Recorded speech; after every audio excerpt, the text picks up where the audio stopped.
Mëngjesin e hershëm të datës 6 maj, pra ditë e martë, në qytetin e Prizrenit dyshohet se ka ndodhur një krim i rënd.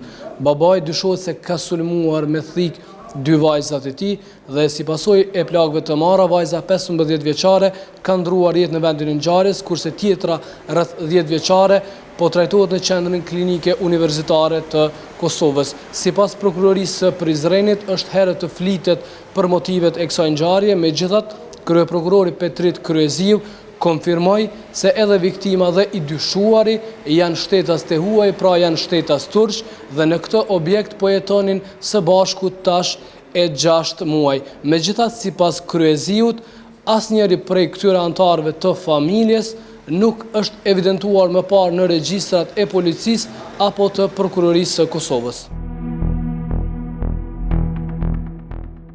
Bëhet fjalë për një rast të vrasjes së rënd brenda familjes, një rast shumë të rëndit ku burri, faktikisht babai, ka vrarë vajzën e tij të mitur rreth moshës 15 vjeçare, po ashtu vajzën tjetër ka lënduar rënd, po ashtu e mitur 10 vjeçare dhe gjithashtu ka plag edhe bashkëshortja e tij, përkatësisht nëna e dy vajzave, po ajo i ka plagë më të lehta. Gjithashtu vlen theksohet se përveç tyre edhe kryerësi i veprës penale faktikisht është vetë lënduar dhe vajza e vogël, tani më e mitura 10 vjeçare, gjendet në trajtim në QKK, përderisa 15 vjeçare ka ndruar jetë në vendin e ngjarjes. Vepra penale është kryer me mjet të mpret me thik.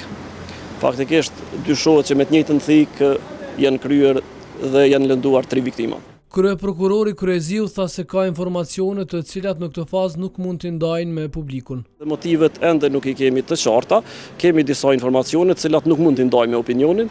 Mirë, po ajo që mund ta konfirmoj është fakti që kemi të bëjmë një rast faktikisht i dyshuari dhe familjari dhe viktimat janë shtetas të huaj, janë shtetas turk.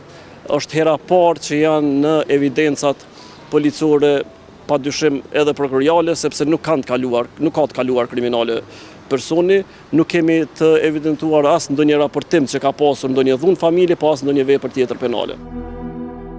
Gjendja shëndetësore e vajzës 10 vjeçare është stabile dhe pas trajtimit në klinikën emergjente aktualisht po trajtohet në klinikën e ORL-s.